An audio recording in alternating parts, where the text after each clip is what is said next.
Hello, this is Adam Can, the small engine man.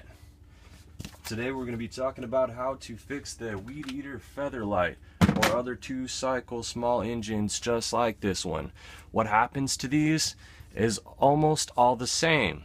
Have you let yours sit for a long period of time without use? Well, if that's the case, then I'm going to tell you what would be absolutely necessary to replace. This is a metering diaphragm. This is the part that's used to suck fuel inside the carburetor. It uses the vacuum of your engine to do so.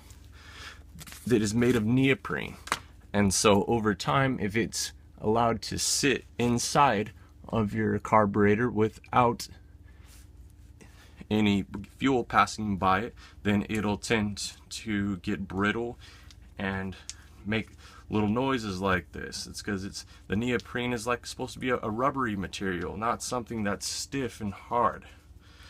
So every time you work on a Weedeater or a small engine 2-cycle machine that uses a diaphragm just like this, you should replace it. You could put WD-40 on it. That's what I've heard from other YouTubers, but I don't feel that that's exactly correct. It may only work for a small period of time.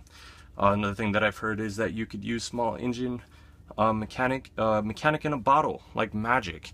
It may work for some small period of time, but after that small period of time, it won't work any longer. So go ahead and replace it. It's only $3 on eBay. That's where I got mine. This is my old one. I have my new one already inside of here. The other thing that you may not have to replace is the fuel line. Those are super cheap. You can get them from Home Depot or Lowe's or whatever your corner store or big box store is. There's a type that I bought that had 2 different size fuel lines, and it was like $2. So you spend $3 on one of these guys, and then you spend another couple bucks on a fuel line, and you're good to go. I mean, the Weedeater itself, especially this style, is super cheap at Walmart. This is only $68 at Walmart right now, and it'll probably go down from there. But if you're a cheapskate like myself and you just want to get that thing running, you can spend like $5 and maybe waste like an hour of your time fixing it, and then you'll be good to go. You got a great running machine. Now, if you've ran your machine for too many hours, these are only susceptible to be able to produce so many hours. It's a home use Weedeater. It's not to be used commercially. But if it's just been sitting and you haven't put so many hours on it, I'm going to show you how to replace that diaphragm. I'm going to use a Torx T25 bit inside of my Makita. You don't gotta use something like this. You can just buy the T25 screwdriver. You'll be fine. You go in, you're going to take off the carburetor. This is easy stuff. Does help if you have tools, of course. Okay, take off the air filter cover, pull your air filter out. You got 2 more that are right underneath there. You're going to take those out. 1, 2.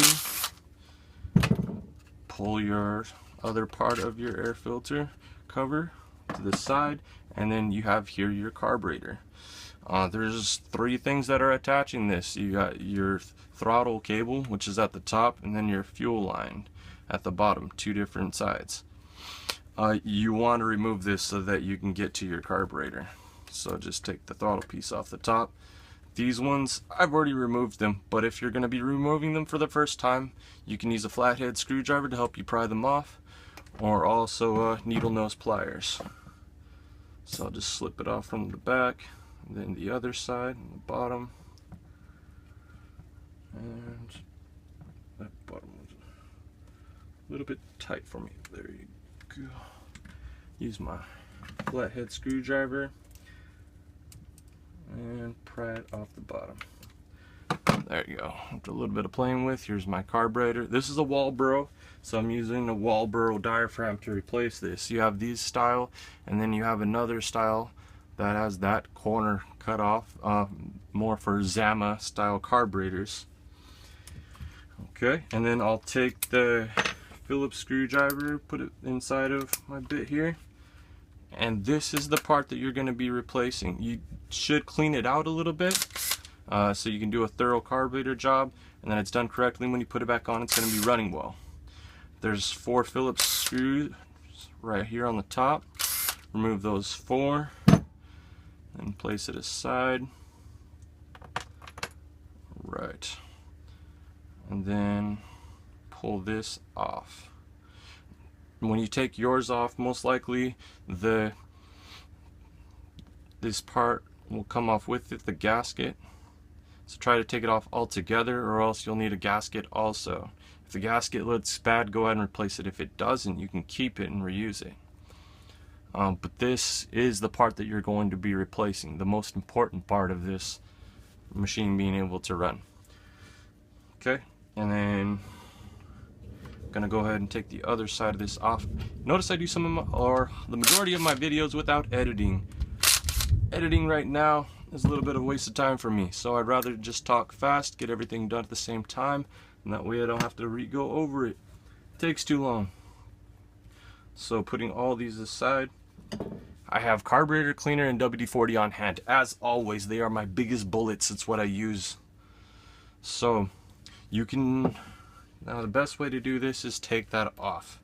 You can watch other YouTubers do that. I actually don't want to do that right now. Some of my carburetors I clean without doing that. But for the best carburetor job, yes, pull that apart. But take your carburetor cleaner, pull this out, and then shoot through the bottom here.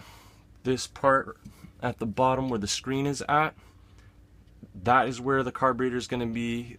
Your varnicized fuel will be the worst in this passageway. So if you remove the needle that's inside here and shoot through that hole to the bottom here, that will clear it out the best. All these other passages should be cleared also. That one, that one, that one. Go through it very thoroughly. Different carburetors are different. This one has a place right here that can be removed also. If you got your carburetor, you're better off to pull it apart completely and use the correct parts kit to replace your components. But otherwise, let's keep it simple. So the main passage, remember, is there to there. And clear that out completely. Clear all your passageways that you see visible. And even if you feel so inclined, remove your jet. The better you do your carburetor cleaning, the better your odds of putting it back together and having a successful rebuild and being able to run properly. So I'm going to go ahead and put this back together. And there. On these ones, always remember to put the diaphragm on top of your gasket and not vice versa. Alright, and then I got that, put that on there. On the inside of this engine, when you have it all apart like this, you can see into the main part of the engine where the piston is located at, inside the cylinder, in there, and you'll be able to see if there's any scoring. You can see also from the opposite side where the exhaust is at, but since you have the carburetor off, you can take a clear look inside there and see if there is any scoring along the inside of the cylinder. Put this top side on. Now, luckily for me, this is good. This part of this diaphragm, these ones, when you see this clear style, you're in luck. Usually these last a lot longer than the ones that are made of neoprene. So I'm good. I didn't have to replace this to do the repair. So just get that together, get it back on here. It's raining outside right now. I'm in Longview, Washington. I love the rain. Moved from California to Washington, and I love it. About to get my fishing license on. Okay, so just do everything in reverse here. Put my throttle cable back on.